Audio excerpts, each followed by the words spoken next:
a shadow over the empire. In the vast and powerful empire of Persia, under the reign of Xerxes I, life seemed stable on the surface. The royal palace gleamed with wealth. The provinces stretched endlessly. Authority was unquestioned, but beneath this grandeur, a silent danger was rising, one that would soon threaten an entire people. Among those living in the empire was a Jewish man named Mordecai. He lived in the capital city of Susa and served faithfully near the king's gate. He was not powerful in rank, but he was firm in conviction. Mordecai refused to bow to a man named Haman, a high-ranking official. All the king's officials bowed down and paid honor to Haman, but Mordecai would not bow down. This act of defiance ignited a dangerous hatred, a decree of death. Haman's anger was not satisfied with punishing Mordecai alone. He desired something far more sinister, the destruction of an entire people. Learning that Mordecai was a Jew, Haman devised a plan to annihilate all Jews throughout the empire. He approached the king with deception, presenting the Jews as a threat. There is a certain race whose laws are different. It is not in your interest to tolerate them. Without fully understanding the truth, the king agreed. And so, a decree was issued, a royal command sealed with the king's authority. The king's order was to kill, slaughter, and wipe out all the Jews on a single day. Men, women, children. None were to be spared.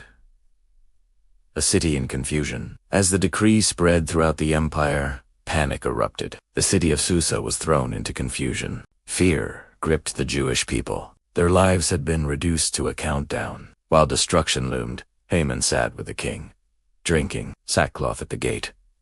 When Mordecai learned of the decree, his response was immediate. He tore his clothes and put on sackcloth and ashes. He came to the entrance of the palace, but did not go in, because no one wearing sackcloth was allowed inside. There he sat, a man grieving, a nation in mourning. Across every province, the Jewish people responded in the same way.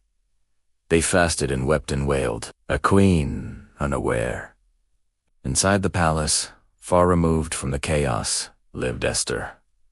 She was Jewish, but her identity was hidden. When she heard of Mordecai sitting in sackcloth, she was deeply troubled. She sent clothes for him, hoping to ease his distress, but he refused. Through a messenger, Mordecai sent word to Esther, explaining everything: the decree, the danger, the urgency. He urged her to act. A dangerous decision. But Esther hesitated. To approach the king without being summoned was a death sentence. Fear gripped her, but Mordecai's reply was firm.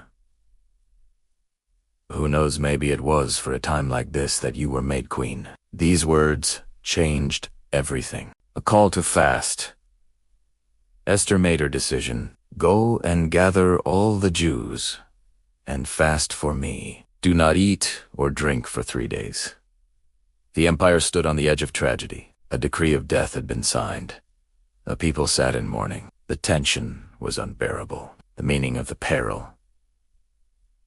The peril in this story is not just about danger. It is about vulnerability, a system stacked against them.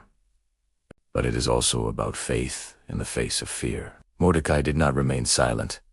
The people cried out. The story of the peril reminds us, even in moments of darkness, God is working behind the scenes, turning fear into courage. If you liked this story, please like, share, and subscribe for more deep Bible stories. Shalom.